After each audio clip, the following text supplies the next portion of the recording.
আর ওই ক্লিনারটা তোমার প্রসেসিং করা ভিসায় আমেরিকাতে গিয়েছিল। তার মানে কি দাঁড়ালো? মানে তো সহজ, ওই লোক তোমার লোক, আর তুমি আমার মাকে খুন করিয়েছো। এটা তোমার প্ল্যান ছিল। এইসব কথা তোমাকে কে বলেছে? রানু?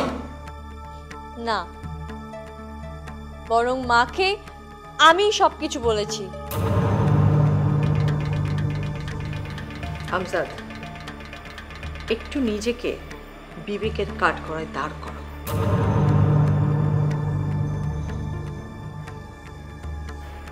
হৃদয়ে হাত রেখে বলো তো, চোখ বন্ধ করে নিজের অপরাধগুলো একটু স্বীকার করো তো প্লিজ।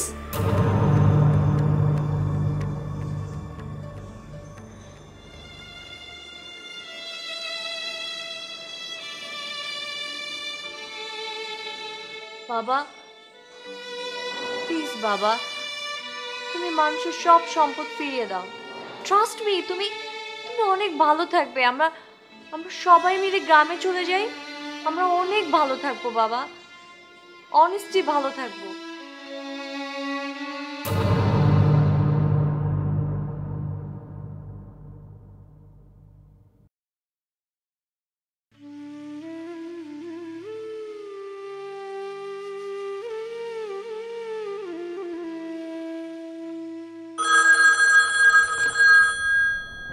হ্যালো, তোর কথাই ভাবছিলাম। কি ভাবছিলে? বাসায় যেরকম একটা পরিস্থিতি চলছে তাতে তুই থাকলে খুব ভালো। ভূমি যা করতে পেরেছে তা কি আর আমি করতে পারতাম? বাবার বিরুদ্ধে মামলা করেছে। কয়টা মেয়ে এরকম বাবার বিরুদ্ধে যেতে পারে বলো?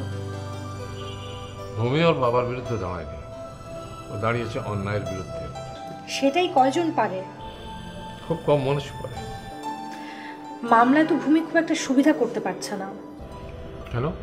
সাক্ষ্য প্রমাণ ছাড়া তো আসলে মামলায় খুব একটা সুবিধা করা যায় না। তবে লুবনার কেসটাতে সুবিধা করতে না পারলেও চাচাজান কিন্তু বেশ ফাপড়ে আছেন।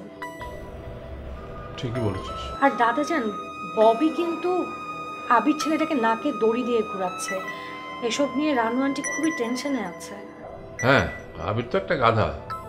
ওই ববির পাল্লায় পড়ে মায়ের মতো ফুপির সাথে এখন পাগলামি করছে। এই কবিতা, এই সুকন্যন ফাউন্ডেশনে এত কিছু ঘটছে, তুই চুপ করে আছিস কেন? তোমার এই কথাটা শোনার জন্য। মানে?